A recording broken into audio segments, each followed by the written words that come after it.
E aí, como é que você vai? Tudo bom? No Agro Alagoas de hoje você vai ouvir e assistir uma conversa que eu tive com a professora do curso de veterinária da Universidade Federal de Alagoas, a Gildeni Aguiar, sobre o terceiro dia de campo que vai acontecer amanhã lá na Fazenda São Luís, no município de Viçosa. E olha, é de graça, você pode fazer inscrição lá, é só chegar lá a partir das 8 da manhã e esse terceiro seminário vai acontecer até o meio-dia. E também eu vou conversar com o Wellington Espanha, ele que veio participar da Bienal Internacional do Livro aqui e fazer o lançamento do livro O Povo Cop. Eu depois conversei com a Adalberon Sá Júnior e falando também sobre o Sescop, justamente no Ano Internacional do Cooperativismo. No segundo bloco, você vai acompanhar justamente falando sobre brucelose, um treinamento que houve com os técnicos da ADEAL lá na Expo Agro. E tudo isso aqui no Agro Alagoas de hoje. Vamos lá? E o Agro Alagoas hoje eu vou conversar com a professora Gildeni Aguiar, ela que é professora do curso de Medicina Veterinária da Universidade Federal de Alagoas, lá da unidade de Viçosa. E você inclusive pode procurar também lá no YouTube, do segundo dia de campo, e agora tem o terceiro, não é isso, professora? Exatamente. O que é que tem de novidade nesse terceiro dia de campo? Esse ano a gente vem com ampliando o quadro de elaboração de produtos cárneos, agora são produtos cárneos e lácteos, é uma das novidades, e a gente vem variando com relação às estações de sanidade e nutrição.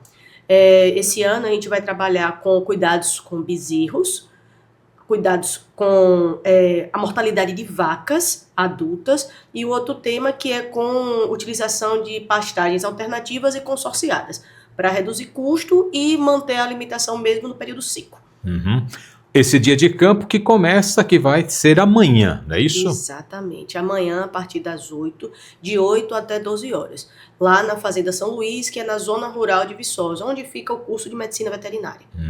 E é aberto a todo mundo ou tem um público específico? Exatamente, o objetivo da gente, antigamente a gente pensava muito na população rural, tá, no produtor, mas hoje em dia a gente quer ampliar para as mulheres do campo. Então, tanto o produtor como para o estudante, seja o estudante de medicina veterinária, zootecnia, agronomia, também para estudantes que são do curso de tecnólogos ou então em agropecuária, aberto a quem quiser aprender um pouco mais sobre esse mundo da pecuária e essa elaboração de alimentos.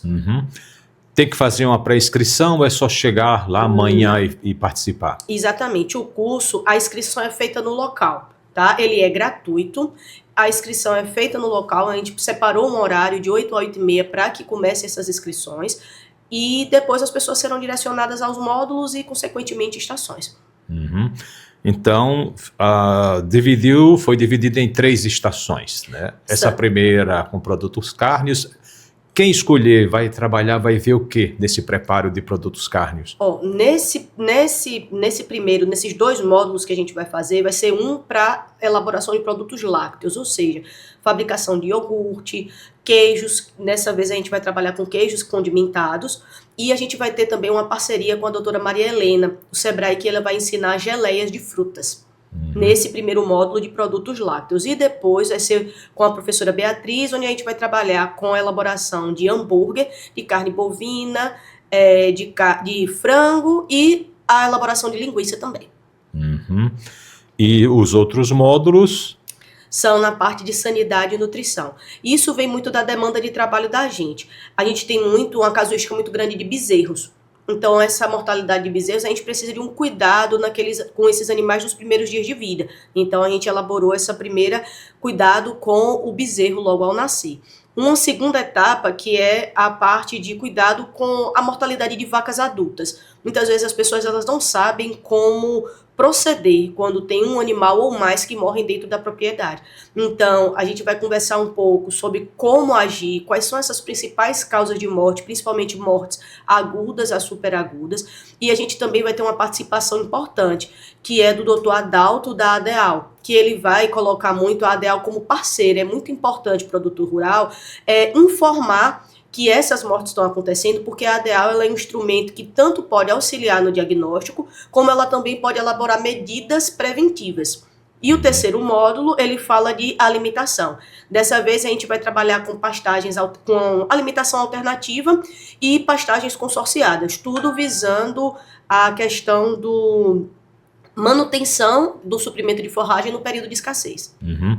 Então é o grande trabalho, né, principalmente para quem mora no sertão, no médio sertão, no alto sertão, é que eu estava observando que é aquela história, olha, enquanto tem comida, ele está lá criando, o animal está gordo, ele está produzindo, aí vem a seca, se ele não se preparou, ele não fez a forragem, aí o animal começa a emagrecer, a produção cai e muitos, inclusive, chegam até a vender os animais para que não morram. Exato. Acaba que esses animais que deveriam tanto ser vendidos a um preço maior, com um peso maior, eles são vendidos mais baratos.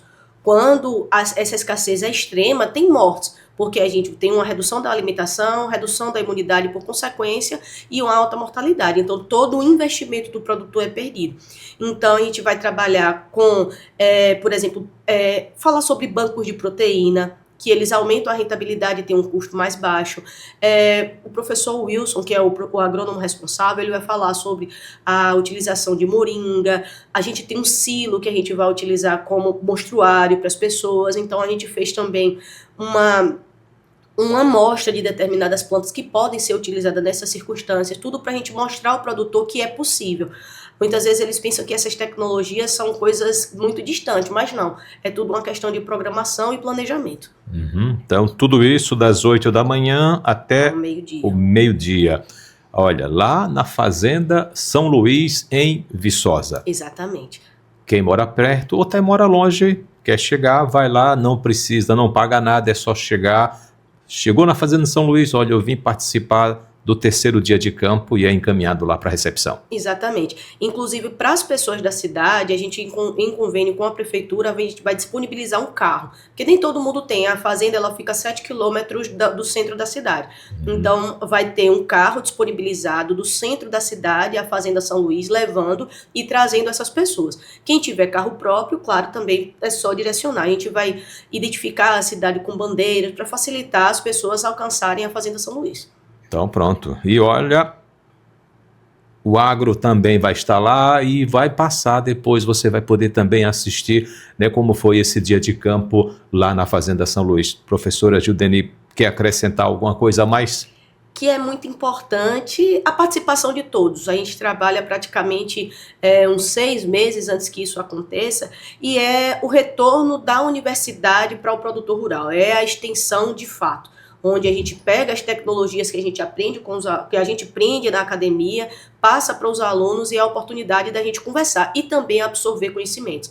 Porque quando a gente sai do terceiro dia de campo, a gente já está pensando do quarto. Quais são os temas que a gente vai abordar para poder sanar todas essas dúvidas dos produtores e da população de uma forma geral. E a forma que tem a universidade de mostrar para você, né? Olha, tem conhecimento, então é de graça, é só você aparecer lá para participar e absorver todo esse conhecimento que a turma está lá, e tem os alunos que estão também ávidos para passar esse conhecimento, para sentir, para ter esse contato com você, né? É como se fosse literalmente a universidade saindo, né? Só que ela não está saindo, mas ela está abrindo as portas para que você possa entrar, que você possa participar desse dia de campo lá em Viçosa, na Fazenda São Luís. Exatamente, e fica aqui o convite para todos. Tá? Às 8 horas, na Fazenda São Luís, amanhã, domingo. Homem, mulher, né? A mulher que está querendo aprender, olha, a gente tem umas vaquinhas, tem leite, está produzindo, então quer agregar valor, então uma forma de você também conseguir agregar esse valor, chama o marido, leva, ele faz um curso e você faz outro, né? Exatamente, é a oportunidade da família aprender junto. Uhum. E aí agregar valor, e tem iogurte, tem queijo, então vamos lá.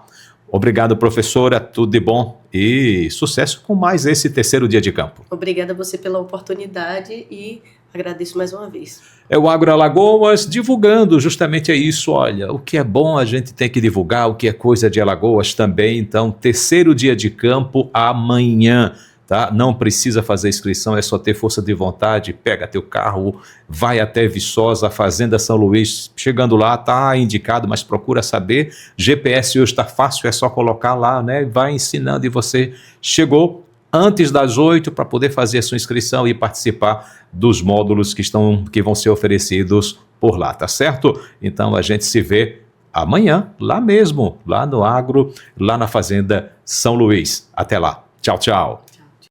E o Agro Alagoas está na 11ª Bienal Internacional do Livro, participando justamente, né, do lançamento do Sescop de uma forma geral, e trouxe o Wellington Espanha, que também veio dar uma palestra aqui e lançar o livro O Povo Cop. Né? Que é para você, Wellington, receber esse convite, já participar, né, com o livro dessa 11ª Bienal Internacional do Livro aqui em Alagoas. Primeiramente, muito obrigado, viu, Mark, pela oportunidade, né? Agradecer também ao Sescop aí em Alagoas. É um orgulho muito grande. Eu tive a oportunidade, estou com essa oportunidade rodando o Brasil e estar em Alagoas, fazer o lançamento do nosso livro, apresentar esse conteúdo, falando sobre cooperativismo, e em especial esse cooperativismo da agricultura familiar. Então o livro ele traz essa abordagem, essa perspectiva do impacto e a importância que os agricultores familiares têm no cenário agropecuário nacional. Ano Internacional do Cooperativismo. Cooperativismo é um sonho ou ele pode se tornar uma realidade? Bem, cooperativismo, antes de mais nada, eu digo para todas as pessoas, cooperativismo é um modelo de negócio, é um modelo de negócio sustentável que tem no centro de tudo isso as pessoas, e a gente vem desenvolvendo um trabalho junto com o Sistema OCB e com o Sescop de promover essas cooperativas e trazer o cooperativismo não só nesse lado romântico, não só nesse romantismo, mas como um negócio. E hoje a gente já tem, né, entre as 1.000 maiores empresas do Brasil, 40 delas são cooperativas. Então a gente tem hoje números relevantes, impactantes, não só no Brasil, mas em todo o mundo, que comprovam a força do cooperativismo, a relevância e o impacto que o cooperativismo traz para as comunidades e para o país como um todo. E lembrando que quem hoje é grande, um dia foi pequeno. Então quem está sendo pequeno hoje, olha, pode ser que amanhã, com certeza, com muita luta, eu me torne um grande. Ô Marcos, eu tenho assim, eu brinco, né, que à medida que a gente vai tendo essa jornada, que vão passando os anos de experiência, né, a gente começa a falar não de anos, mas de décadas. Eu estou no cooperativismo há mais de 20 anos e eu já tive essa oportunidade de ver exatamente o que você falou, de encontrar cooperativas pequenas, minúsculas, que hoje são cooperativas que têm faturamentos superiores a R$1 bilhão, que movimentam 3, 4, 5 mil cooperados, ou mesmo, né, não só da produção, mas também do crédito, porque, via de regra, as cooperativas de crédito, elas nascem no interior por conta das cooperativas de produção, ou seja, é o agro movimentando também o cooperativismo de crédito. Passa um recado aí para quem é da agricultura familiar, está pensando em fazer aquela associação, começar aquela cooperativa pequena e de repente se tornar uma cooperativa média e quem sabe lá também uma cooperativa grande. O recado que eu posso dizer aí é o seguinte: você sozinho você pode ir mais rápido, mas junto você vai mais longe. O cooperativismo, né, ele tem uma legislação específica, a Lei 5764, tem um sistema OCB, aqui em Alagoas você tem o Sescop, que é o órgão que vai direcionar. Então, qualquer pessoa, qualquer grupo de pessoas que desejam se organizar ou que já tem uma cooperativa, procure o Sescop, porque é necessário. Se você já nasce bem organizado, a probabilidade dessa cooperativa colher bons frutos e prosperar é gigante. Ok, então obrigado, Wellington, tudo de bom para você, tá? E pode contar com a gente aqui do Agro Alagoas. Obrigado, Marcos, um abraço aí para a sua audiência aí do Agro Alagoas, né? Estamos aí rodando o Brasil, né? Vou deixar aqui @WEspanha, lá sempre com informações sobre cooperativismo, em especial sobre o agronegócio e a agricultura familiar. Tá bom, então, tudo de bom para você, obrigado. É o Agro Alagoas aqui, né? Nessa 11ª Bienal Internacional do Livro de Alagoas, falando de cooperativa, falando do livro O Povo Cop, do Wellington Espanha. E o Agro Alagoas aqui na Bienal Internacional do Livro, e agora eu vou conversar com Adalberon Sá Júnior, né? Ele que é ligado aí da direção do Sescop. Qual a ideia que teve de você colocar aí um cooperativismo também na Bienal, Adalberon? Olha, primeiro agradecer mais uma vez a presença da CBN, trazendo um pouco das notícias do cooperativismo. E a ideia, Marcos, era a gente ter a oportunidade de, num evento grandioso como a Bienal Internacional do Livro de Alagoas, tem também a presença do cooperativismo, que é um modelo de negócios tão importante e que gera desenvolvimento local, gera inclusão socioprodutiva em todas as regiões do Brasil e do mundo. E não podia ser diferente. Num evento com a grandeza da Bienal, a gente precisava também marcar presença, ainda mais porque 2025 é o ano internacional das cooperativas. Então nós precisamos levar adiante a mensagem de que cooperativas constroem um mundo melhor, e fazem isso a partir de onde? Das cidades onde elas estão. As cooperativas do ramo agropecuário, que são a maioria no estado de Alagoas, as cooperativas da agricultura familiar, mas também as cooperativas de todos os ramos de negócio que no Brasil e no mundo, e também em Alagoas, fazem a diferença para quem faz parte da cooperativa, mas também são impactadas as pessoas do entorno daquela comunidade. Por isso a gente trouxe também esse assunto na Bienal Internacional do Livro. Não só assunto, como também livros. Com certeza, estamos falando de Bienal do Livro, não podíamos deixar de trazer lançamentos importantes. Tivemos a grata oportunidade de ter aqui conosco o Wellington Espanha, trazendo o lançamento do seu livro O Povo Coop. O Wellington, que tem percorrido o Brasil, não só com o lançamento desse livro, mas também auxiliado com diversas cooperativas a mudarem a mentalidade, a se perceberem como negócio e a avançarem nesses negócios.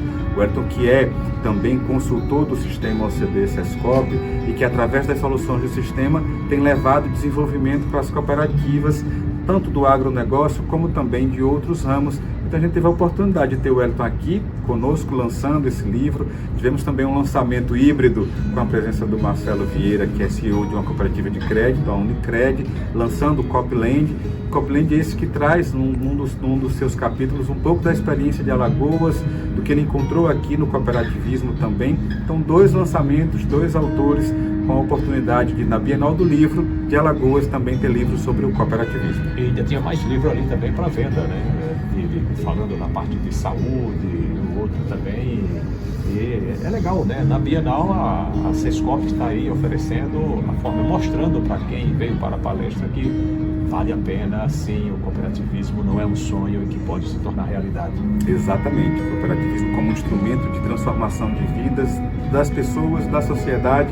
E tem diversas obras também do cooperativismo. A gente trouxe uma mostra aqui, através de uma parceria com um projeto chamado Motorcop, que é o projeto social de uma cooperativa de crédito, para mostrar e para dar acesso também às pessoas a adquirirem exemplares de livros que falam do cooperativismo em várias áreas de negócio. Lembrando que o cooperativismo está no crédito, está no agro, está no ramo do trabalho, está na construção civil, está na saúde, está em diversas áreas promovendo desenvolvimento econômico.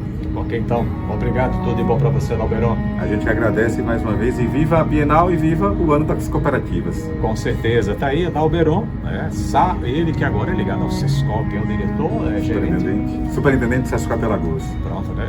Já queria baixar o rapaz. É superintendente do SESCOP Alagoas e preocupadíssimo, querendo, todo empolgado com relação, olha, quando se fala em cooperativa, Dalberon é um dos mais empolgados aí, ele veste a camisa do cooperativismo, né, para propagar e mostrar o quanto é importante, e neste ano internacional, como é importante o cooperativismo. É o Agro Alagoas aqui, na 11ª Bienal Internacional do Livro. Considerando que é uma bactéria que tem via sistêmica, manipulação de vacinas, tá certo? A questão da autovacinação, às vezes o pessoal vai fazer a homogeneização da vacina e acaba aqui, nesse momento aqui, dando aquela espetada assim clássica, né? Eu estava até conversando com a minha esposa que isso acontece comigo dentro da clínica, né? Às vezes ali no momento ali de desatenção, você acaba tomando uma furada, e isso tem que ser bem frisado, porque uma furada com essa vacina aqui já te caracteriza como uma pessoa que acabou adquirindo a brucelose. E a manipulação de amostras, né, em locais que não tem capela com fluxo linear. Isso aqui é mais para o pessoal do laboratório, tá certo? Quais são as principais princípios e recomendações práticas, né, os princípios gerais? Tudo isso que a gente falou são situações que podem ser evitadas, certo? Nada disso daqui é um acidente, por exemplo, como se fosse um vírus que a pessoa acaba inalando os esporos desse vírus, né? Tudo isso daqui pode ser evitado. E como é que se evita? Com os usos dos equipamentos de proteção individual, né? Os EPIs, eles devem ser usados dentro de um plano de biossegurança que inclua treinamento, protocolos escritos e supervisão. né? No hospital que eu trabalho, a gente sempre fala que o POP nunca erra. O que seria o POP? O Protocolo Operacional Padrão. Ainda que você esteja cansado, ainda que você não tenha tanto conhecimento no momento, se você seguir o Protocolo Operacional Padrão, dificilmente você vai errar. É exatamente o que está sendo dito aqui, ó, protocolos escritos. Então, é tudo aquilo que você faz no momento antes da vacinação, depois da vacinação, ou seja, lavagem das mãos, troca de luva, troca do avental, troca da máscara, tudo isso daqui, seguindo rigorosamente o protocolo e também tendo a supervisão de um profissional habilitado ali na hora para evitar de que, se fugiu do protocolo, tem pelo menos o profissional lá que está tendo essa orientação.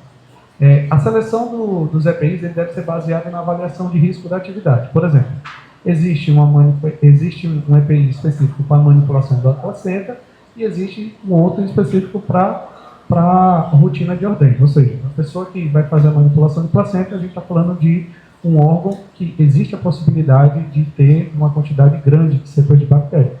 Então, o contato com esse material é diferente do rapaz que vai fazer a ordem. E aqui a gente traz alguns exemplos, né? A bota lavável, a face shield e a máscara com a máscara N95 com o fator de proteção FF2, se eu não me engano. Essas duas proteções aqui foi bastante conhecida aqui na época da Covid, né? A face shield principalmente, luvas, tá certo? E os aventais descartáveis e os aventais descartáveis. Então, isso aqui é só uma das formas que a gente pode utilizar para evitar o contato direto com a brucela. E os EPIs recomendados por atividade. Na questão da ordenha e o contato clínico rotineiro, utilizar luvas impermeáveis, avental impermeável, bota fechada e preferencialmente de borracha lavada. Por quê? Estou trazendo aqui somente alguns exemplos. Porque o que vai ser utilizado no momento da vacinação é diferente, como a gente falou aqui no slide anterior, da pessoa que vai fazer a parte da ordenha. Tá? Procedimento de alto risco, ou seja, assistência de parto e manejo de abortos, utiliza-se luva dupla, avental impermeável macacão e máscara facial com FFP2, ou similar se houver risco de aerossóis. Eu costumo dizer que a gente não peca na segurança. Se você puder utilizar esse daqui, o FFP2, mesmo que ainda não tenha risco, né, de aerossóis, o fato de você já estar no estábulo, né, já estar no curral acompanhando, já é um risco de você fazer essa inalação das cepas bacterianas. Né? Proteção ocular com o óculos de proteção ou face shield e a bota de borracha e touca.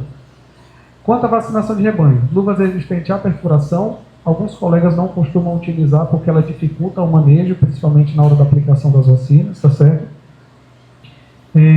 Óculos de proteção, avental e descarte imediato e seguro de agulhas e seringa nas caixas de perfurante, ou seja, as caixas perfurocortantes.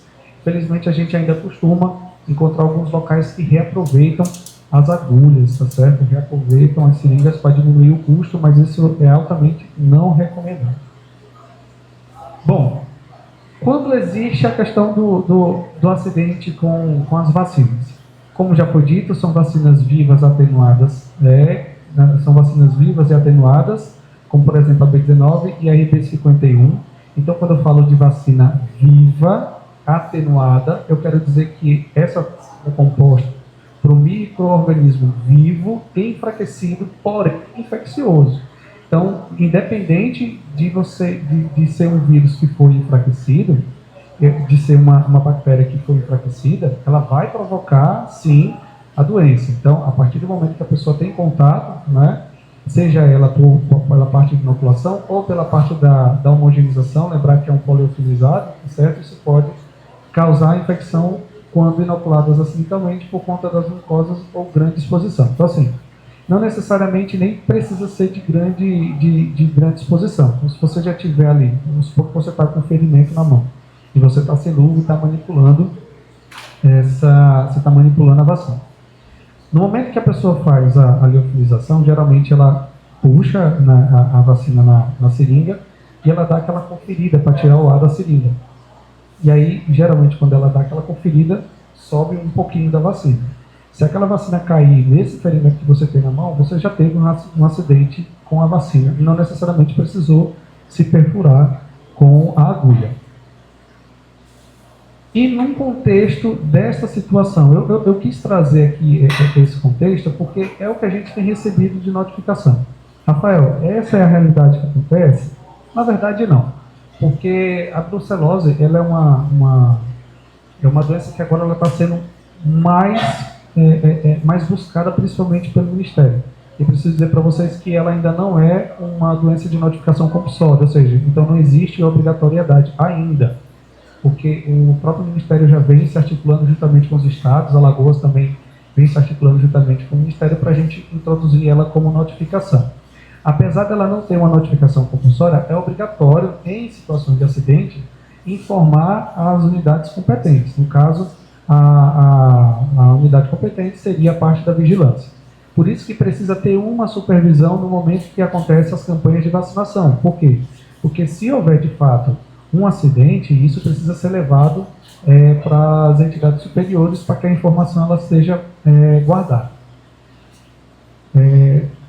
As condutas em questão de exposição acidental. Então, a pessoa teve esse contato. O que ela precisa fazer imediatamente? Higienização imediata, lavar a área com água e sabão e se atingir a mucosa, enxaguar abundantemente. Não adianta jogar álcool, não adianta jogar iodo, não adianta... tem gente que se perfura, faz semelhante até isso, não é nenhuma recomendação também. Geralmente quando a pessoa leva uma picada de cobra ou então se inocula com a vacina, tem gente que vai no local e fica provocando a sucção. Pior ainda, né? Então assim, aconteceu um acidente, lavou o local, tá certo? Onde teve a inoculação, evitar o autotratamento, ou seja, os antibióticos só podem ser prescritos por médicos e conforme os protocolos locais e de acordo com o tipo de vacina.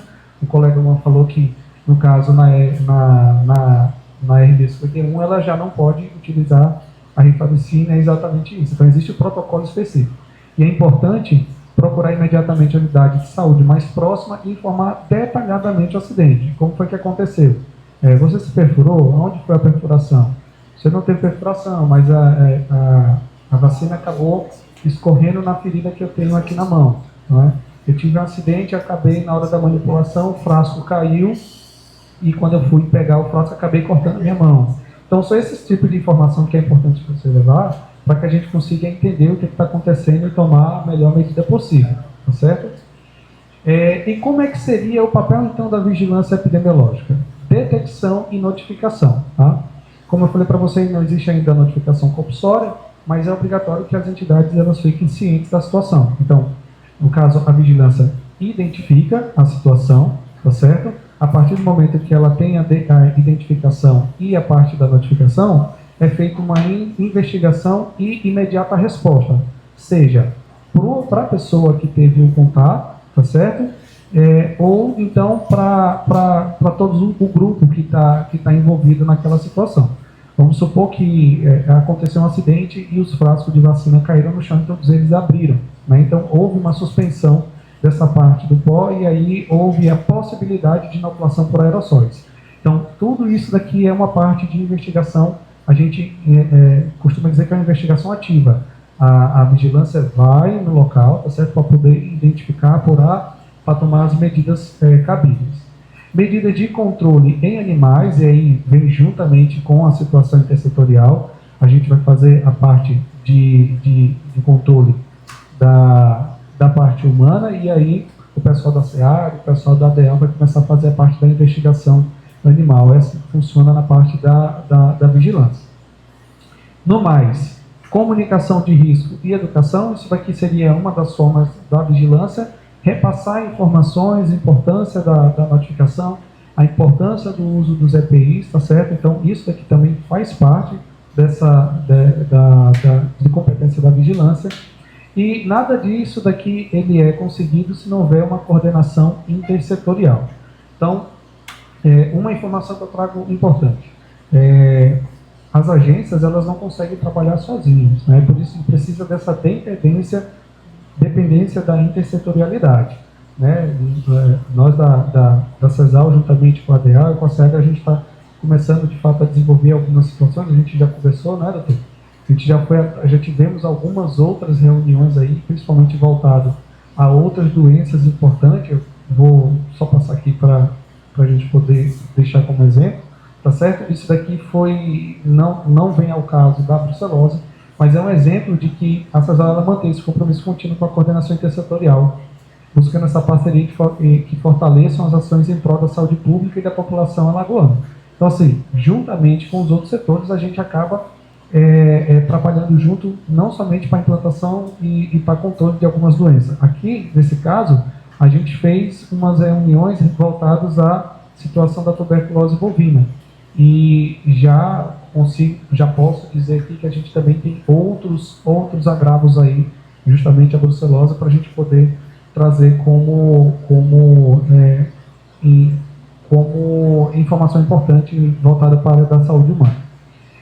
Nós reafirmamos nossa disponibilidade para atuar em conjunto com todas as instituições e somando esforço para o controle e na vigilância de agravos zoonóticos. Então, assim, tudo que está voltado à doença zoonótica, a brucelose, ela precisa ser cuidada como foco principal, porque a gente está falando de um estado que tem uma alta produtividade de bovinos.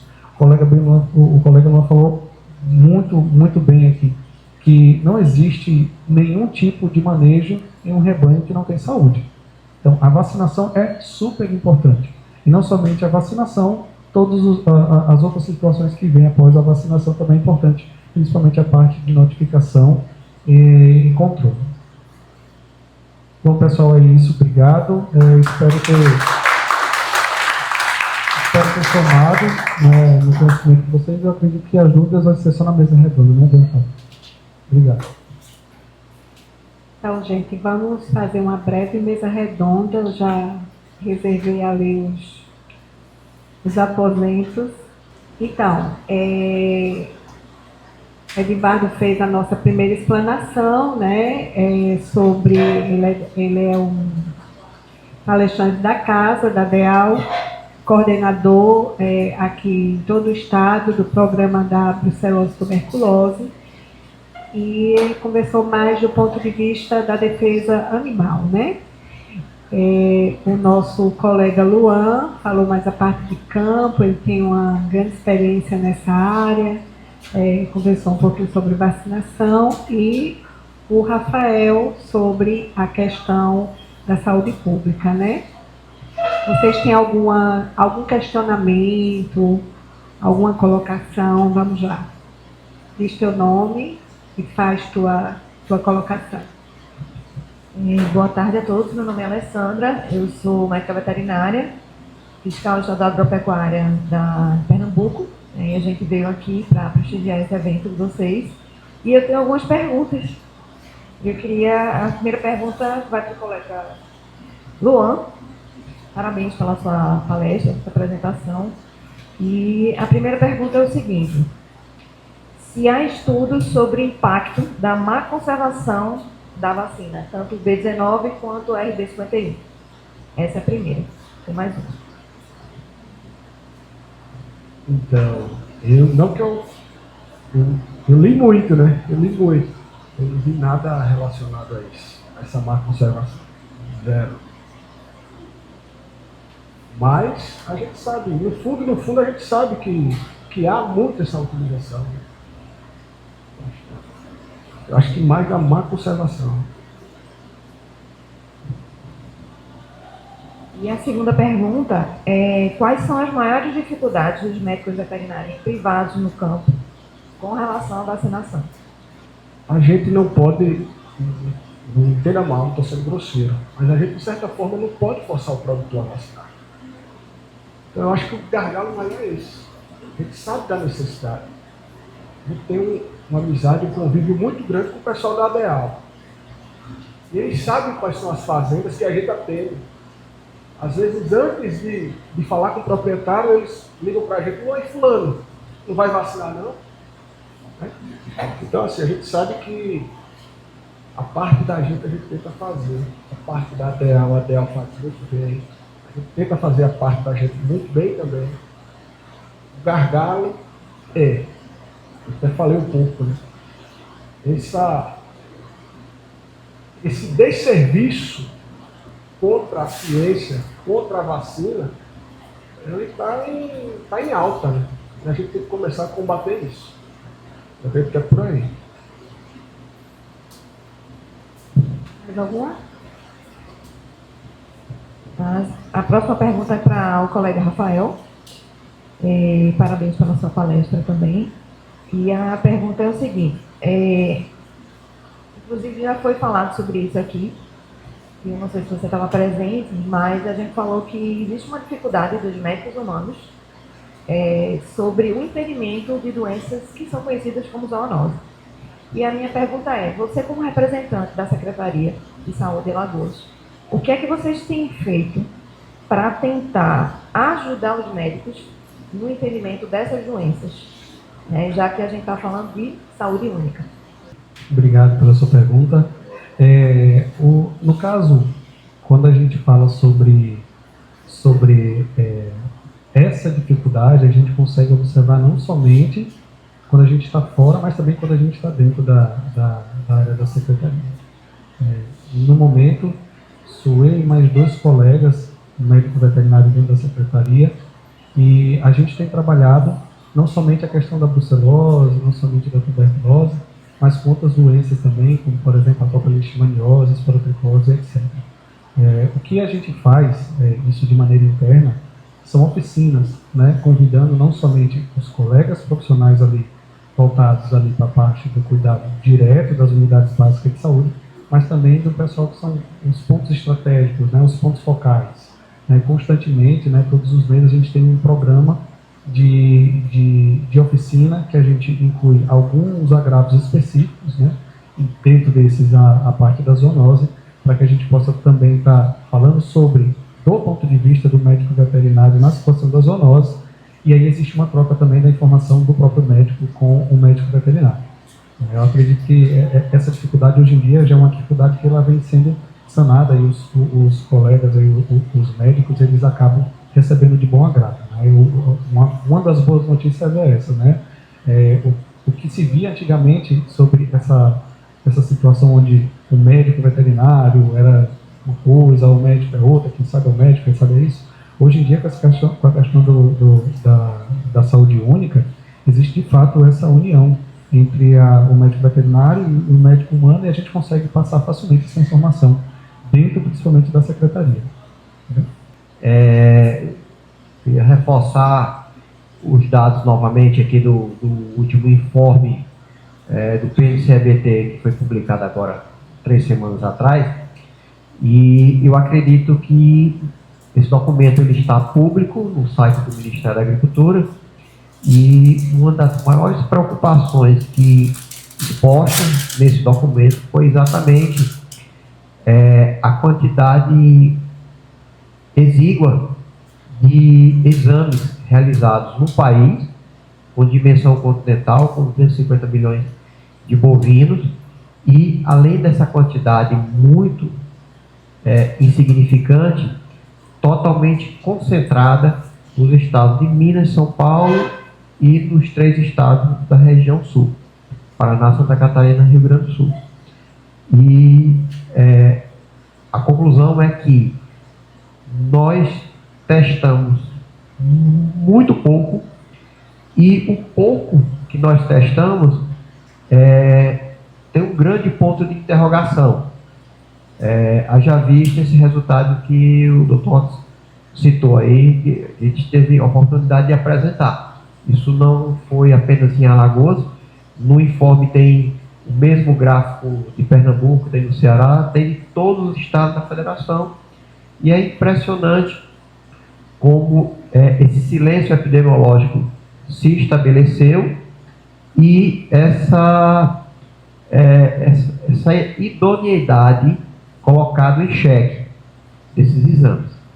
Então, assim, é preocupante, porque lá em 2001, quando o Ministério ele teve esse divisor de águas, lançando o PNCEBT, ele pensou nos veterinários privados no sentido de ser mais uma ferramenta do programa e, em contrapartida, ser mais uma atividade econômica para o veterinário privado, certo? Mas aí, diante de um cenário de 8 anos, com quase 50 mil exames e tudo negativo, a gente tem que parar, né, levar essa discussão a nível da instância central e superior do SUASA, que é o mapa, e rever onde foi que nós nos perdemos nessa trajetória e tentar retomá-la, haja vista a complexidade da prevenção e controle e erradicação dessa doença, em virtude às consequências econômicas e de saúde pública. Boa tarde, me chamo Emílio, estou como consultor da MSD, né, que a Shed Plan fez parte dela, né, é parte dela, na verdade, e parabenizar pelo evento, né, de extrema importância. Eu fico muito feliz, né, quando eu vi lá a notificação de que preciso participar, eu fiquei chateado porque eu não consegui chegar mais cedo. Algumas considerações até do Dr. Luan. A MSD ela era responsável por 70% da produção da B19 no país. E desde 2024 ela retirou a B19 do seu portfólio, a gente só vai trabalhar com a RB51. Não temos intenção de voltar, porque globalmente entendemos que a RB51 ela é o único caminho para que a gente consiga entrar no estado de erradicação da brucelose. Então não temos essa previsão, e eu acredito que a gente precisa fomentar cada vez mais a necessidade de se vacinar com a RB51. E eu tenho uma pergunta, Dr. Edvardo, desculpe se o senhor falou, mas eu queria saber como é que está a integração dos programas de identificação nacional bovina com o de controle e erradicação de brucelose, se tendo em vista que o Programa Nacional de Identificação vai estar atrelado à vacinação. Se o senhor tem alguma informação para passar para a gente em relação a esses dois programas. Conforme o Sistema Unificado de Atenção à Sanidade Agropecuária, o SUASA, o Ministério ele funciona como instância central superior. Então, a coordenação nacional do programa ela é bastante focada na questão de auditoria, auditar como está as medidas de defesa sanitária animal, as diretrizes de vigilância do programa no Estado, como está, ele avalia o desempenho do programa, se todas aquelas diretrizes previstas na Instrução Normativa número 10 de 2017, que regulamenta o Programa Nacional, está sendo acatada pela unidade federativa, pois a instrução diz que para quaisquer trânsito, você entende inclusive trânsito para abate, para quaisquer trânsito é exigida a vacina. Vamos supor que o cara tenha 100 bovinos, certo? 99 machos. Ele tem uma fêmea. Essa fêmea ele está inadimplente, ele não vacinou e não declarou. Ele quer mandar um macho para o mafrial. Aí o sistema bloqueia. Mas, Edvardo, o macho não se vacina. Ok? E o que é que tem a ver impedir? Porque o programa ele quer garantir que esse macho, a despeito de não ser vacinado, mas ele vai ser abatido, mas está saindo de uma unidade epidemiológica onde tem uma fêmea que está pendente de vacina. Tá certo? Então, o que é que eu quero falar com isso? É que o Ministério, através das auditorias, ele observa se o Estado ele vem cumprindo as diretrizes do regulamento, da Instrução Normativa número 10. Por exemplo, até agora, o Estado do Ceará, por exemplo, ele não conseguiu atrelar a exigência da vacina com o trânsito. Então, o cara lá não vacinou, ele emite GTA normal. Certo? Aqui em Alagoas, Pernambuco, Sergipe, Bahia, exceto Santa Catarina, que é livre de brucelose, lá é proibido, inclusive, até vacinar. Aqui, se o cara tiver inadimplente, ele não consegue. Não é porque o emissor não consiga, é porque o próprio banco de dados bloqueia. É independente de quem vai emitir. Então, ele verifica se os estados, nós temos reuniões com uma certa sistematicidade, onde os coordenadores dos programas, por exemplo, eu em Alagoas, a doutora aqui em Pernambuco, cada um, a gente faz uma apresentação de como o programa está sendo executado. Além disso, nós temos a questão da habilitação dos veterinários que desejam fazer os testes diagnósticos. Graças a Deus, nós temos agora a primeira propriedade certificada como livre. A gente tem um desafio, eu terminei de montar um plano de ação exigido pelo Ministério da Agricultura, pelo Programa Nacional, com vistas a aumentar o índice de vacinação, porque a gente está patinando aí nos últimos 8 anos com um índice em torno de 50% a 60%, a gente nem cai nem sobe, então a gente precisa destravar isso aí. Então, assim, a interface é exatamente os estados, como órgão executor de defesa sanitária animal, a gente operacionaliza o programa. A gente é o chão de fábrica, a gente é que toca as ações. O Ministério, ele é responsável pela normatização, ele que estabelece as diretrizes legais, certo? Apesar de cada estado ele poder legislar de forma residual, até ser mais restritivo que a norma federal, só não pode ser complacente. Por exemplo, a Instrução Normativa número 10 diz que para o trânsito de bovinos balinos, seja qual for a finalidade, se exige a vacina. Aí tem um estado que faz uma norma que diz que não precisa da vacina de brucelose.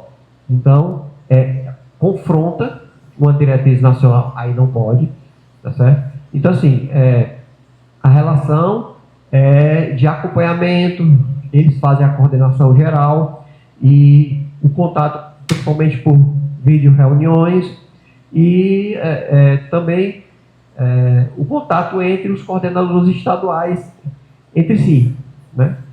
Então, é mais nesse sentido. O PNCBT, a União, audita, cria normas, diretrizes, monitora o desempenho de cada estado e nós somos responsáveis pela botar a mão na massa. Nós executamos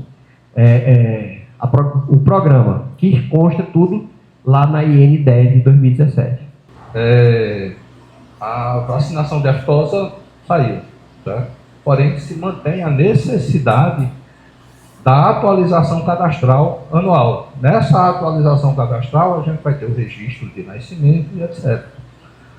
Só que a gente não tem um sistema de estratificação sensível o suficiente, certo? Que eu possa identificar quanto de bezerra de 3 a 8 meses nasceram. Porque o nosso sistema, a nossa estratificação é de 0 a 12, o que favorece a RD 51. Tá? E com essa renovação cadastral, a cada ano a gente vai ter uma ideia do que está nascendo, do que está acontecendo com o rebanho nacional e o que está sendo efetuado de vacina de brucelose no curso do ano, porque cada programa tem a sua exigência. E o que o Eduardo já comentou é que, pelo menos aqui em Alagoas, segue o que é regido pelo Ministério da Agricultura e GTA, trânsito não ocorre sem registro de vacinação de fêmea. Certo? Isso é um fato. Beleza? Gente, eu vou abrir espaço só para último questionamento, se alguém ainda tiver, por conta do tempo, tá certo? Alguém tem alguma questão? Vamos lá. Gente, boa tarde, eu sou Rosane, eu estou na coordenação do PNCBT em Pernambuco e queria parabenizar os três, né, pela palestra. A gente ficaria aqui até 10 horas da noite conversando, se fosse livre. Mas eu queria saber especificamente, doutor Edvardo, sobre isso que o senhor falou, né, que a gente pode ser mais restritivo do que o que existe na IN. Eu queria saber se aqui em Alagoas existe alguma exigência a mais do que o que a gente tem na IN, do que prevê na IN, que nós em Pernambuco não temos, né? Inclusive, nós não temos ainda uma legislação estadual, estamos em produção disso. Aí queria saber se vocês têm a legislação estadual do programa como um todo e tendo, se existe essa restrição a mais do que o que a IN10 tem feito. Doutora, obrigado pela pergunta. Veja só, Alagoas tem uma portaria que traz algumas diretrizes acerca do programa, sobretudo com relação a vacinas. Mas, assim, no meu ponto de vista, o Estado, ele regulamentar uma norma federal só para repetir as mesmas diretrizes que a federal já prevê, para dizer que meu estado ele tem uma norma estadual, seja uma portaria, uma instrução normativa, que versa acerca do controle de determinada doença. Eu acho um tanto quanto inócuo. Agora, se, por exemplo, no estado do Mato Grosso, Pantanal Mato Grossense, que tem questões geográficas importantes, certo? Que eles podem ter alguma dificuldade relacionada a juntar esses animais para vacinar, certo? Eles poderiam ver a possibilidade, junto ao Ministério, de, por exemplo, para até viabilizar, ao invés, como a instrução normativa prevê, tem que ter no mínimo uma declaração de brucelose por semestre, fazer uma vacinação anual, certo? E fazer a vacinação bem feita e ter a vacina de que manter essa vacinação 2 vezes por ano e saber que na prática não vai acontecer por uma questão específica da geografia do estado em termos de manejo de animal. Então, assim, eu acredito que se o estado existir uma peculiaridade bastante específica, certo? Que justifique você regulamentar uma norma federal com algo a mais, obviamente sem contrapor o que já existe, sem contrapor, eu acho viável. Mas você ter uma portaria que vai falar tudo que a instrução normativa 10 fala, entendeu? Eu tenho minha ressalva, entendeu? Eu tenho minha ressalva. Eu acho que é desnecessário. Então, assim, a minha visão é que as agências ela tenham um mínimo de regulamentação possível. Só mesmo aquilo que houver um vazio devido à legislação nacional. Porque a IN10 foi feita para 27 unidades da federação. Ela não foi feita pensando no Ceará, em Pernambuco e em Alagoas. Aí se tiver uma especificidade, aí comporta. Entendeu? Mas caso contrário, eu acho mais importante você ter a elaboração de POPs, de procedimentos operacionais padrões. Porque hoje eu estou aqui na coordenação em Alagoas. A senhora está lá em Pernambuco. Amanhã ou depois a senhora assume outra função em outro departamento na Adagro. E o colega que vai entrar vai receber o treinamento, aí vai ter um procedimento operacional padrão, um documento dizendo passo a passo de como deve proceder o coordenador do programa da brucelose no estado de Pernambuco. Então, eu acho mais importante você demandar energia no sentido de elaboração de POPs relacionados a procedimentos que a agência de defesa deve executar para operacionalizar o programa, do que mesmo criar uma portaria para dizer a mesma coisa que a ação normativa federal diz, entendeu? Tem. Nós temos uma portaria, certo? Que fala, essa portaria é engraçada, eu acho que está com muitos anos, acho que era de 2017. Ela fala exclusivamente sobre a vacinação da brucelose, igualzinho que tem na IN10, que na época não era IN10, que a IN10 é de 2017. Exatamente.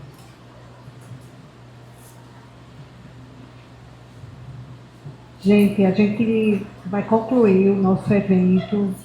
Gostaríamos de agradecer a todos e também a CPLA, Cooperativa da Produção Leiteira de Alagoas, que cedeu o espaço, né, limpou o espaço para nós, né, de toda a infraestrutura, e os donos do evento, né, Associação dos Criadores Alagoanos, a ACA, certo? Queremos agradecer a todos eles, porque gentilmente nos cederam esse espaço para aproveitar o momento, né, da exposição para trazer vocês aqui. Queríamos agradecer aos nossos palestrantes, Edivardo, Luan e também Rafael, que assim demanda tempo, energia, raciocínio para montar tudo isso, né? A gente sabe, quem monta palestra sabe disso, e a disponibilidade deles, né, de prontamente aceitarem